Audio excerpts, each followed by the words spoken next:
Salut, chers traders, nous allons rendu pour une nouvelle analyse de USDGPY et EURUSD. Aujourd'hui, on est quelle date là? On va donner la bonne date. Le 13 mars, octobre. Excusez-moi, le 13 octobre, un mardi. On va avoir du fun aujourd'hui. Qu'est-ce qui va se passer avec EURUSD et USDPY?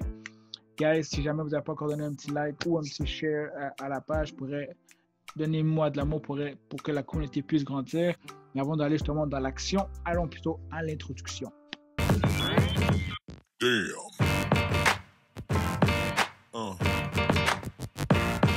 Yeah.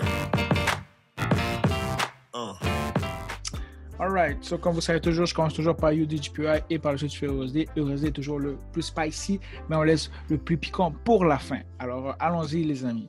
Qu'est-ce qui s'est passé avec dans le début de la semaine avec USDGPY?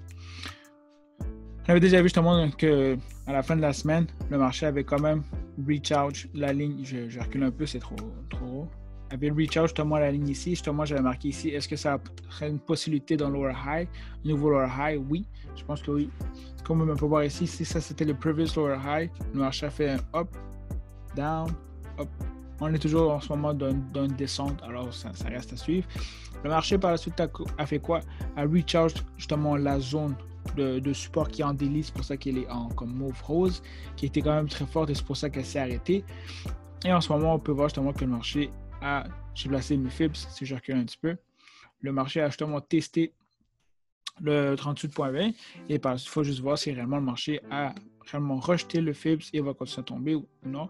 Alors, possibilité justement de voir quelque chose comme ça pour finalement aller vers le bas et attendre justement une entrée à cet endroit pour justement attendre justement le retest, la brisure et justement aller vers le bas. Parce que ce qu'on ne veut pas, c'est justement avoir un fake out et finalement que le marché aille vers le haut.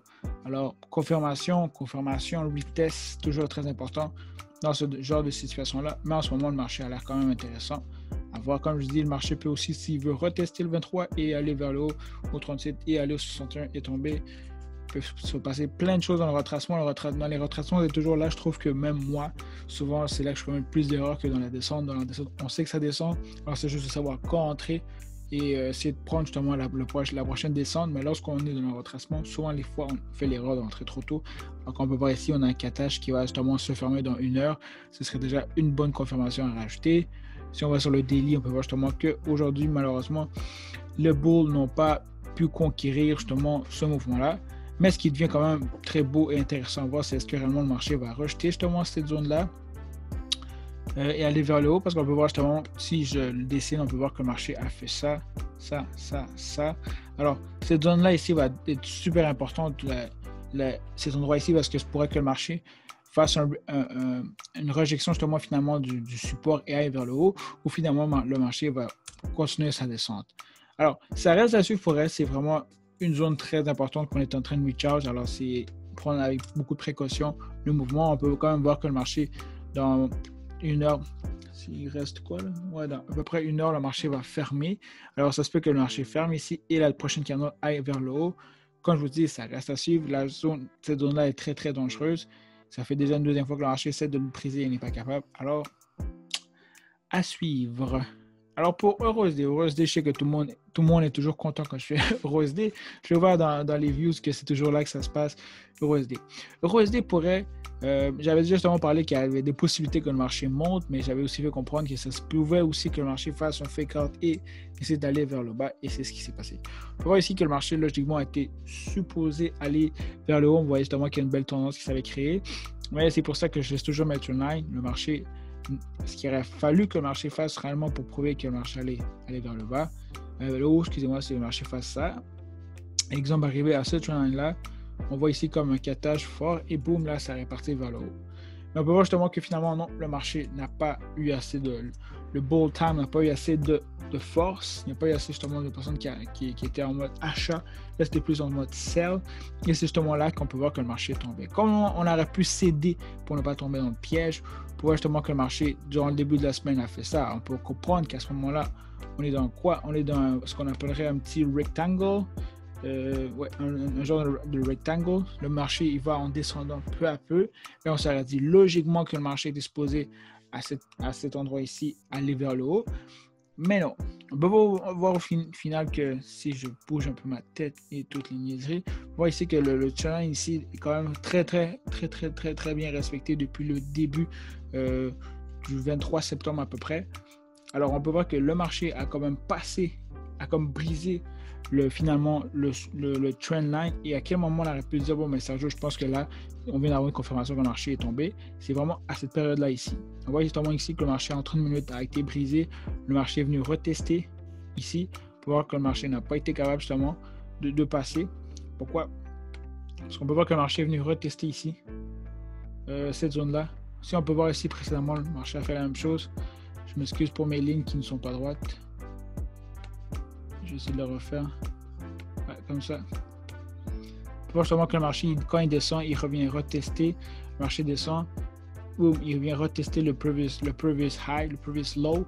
So ici, comme on peut dire, il vient retester le lower low en créant justement son lower high, et finalement le marché il fait quoi? Ben, il continue sa descente. Il a fallu voir pour que le marché nous prouve que finalement il allait vers le haut. Il a fallu justement que le marché touche ici, aille vers le haut, fasse une petite chose comme ça, et là, boum. Là, on aurait pu dire, ok, ben, finalement le marché, il va vraiment faire sa tendance haussière et non baissière. Alors dans ce cas-là, ici, on voit que le marché a simplement respecté à 70% la structure. Le marché a brisé, est allé vers le bas. On peut voir ici justement si on va avec les candles, qu'est-ce que les candles peuvent aussi nous dire, et les wicks. On voit ici que le 30 minutes a monté, ce qui était logiquement à ce moment-là que le marché était supposé d'aller vers le haut. Le marché finalement a fermé en dessous justement de cette zone-là, justement, de cette ligne justement qui venait simplement retester. À plusieurs reprises, le marché a essayé, n'a pas été capable. Et là, ici, au final, ça a été vraiment le dernier, finalement, moment, ce qu'on appelle exhausted wick, une exhausted candle avec une exhausted wick. Finalement, le marché espérait réellement arriver là, mais non, finalement, c'est vraiment, même s'il avait atteint très haut, ben on voit justement que le marché n'est pas capable parce que le marché a refermé justement presque au début où il a commencé, et boum, ça a tombé. Et après, par la suite, on peut voir aussi avec des entrées. Mais à quel moment ça a été idéal? Mais je pense que l'idéal, ça a été logiquement le plus haut des mouvements. Sinon, par la suite, c'est simplement de rentrer vraiment lorsque le marché commence à tomber, qui était par ici. Et ça va être fun, tu comprends? Il n'y a pas de magie dans tout ça. Et si, exemple, vous rentrez à peu près, on va dire ici, cette période-là, mais là, vous venez de cash out 50 pips. Alors, vous ne rentrerez jamais trop tard. Le seul problème qu'il va y avoir souvent dans les trades, c'est que vous êtes rentré trop tôt, et quand vous êtes rentré trop tôt, vous avez manqué l'entrée parce que le stop loss a été touché et tout. Alors, c'est aussi simple que ça pour elle, guys. C'est ça qui arrive. Faut être très flexible, faut être très vite dans le marché parce que logiquement, on aurait pu penser que ça allait monter, mais finalement, le marché a démontré quelque chose qui n'était pas ce qui allait se passer. Et ouais, alors maintenant, la seule chose qu'on peut voir, ce qui serait à suivre pour la semaine, c'est voir justement le marché aller vers le bas parce que justement, il a brisé la trendline et ce serait simplement que le marché va continuer son trendline qui continue depuis un petit bout de temps. Soit dans le trend, je veux dire, qui continue depuis un petit bout de temps. Alors, c'est tout. Aussi simple que ça, les amis. Laissez-moi savoir comment a été votre semaine la semaine passée dans le Forex, si ça a bien été, qu'est-ce que vous avez appris. J'aimerais justement plus échanger avec vous. Je sais qu'il y a des gens qui me voient. Comment c'était votre semaine? Est-ce que vous avez beaucoup de stop loss, take profit?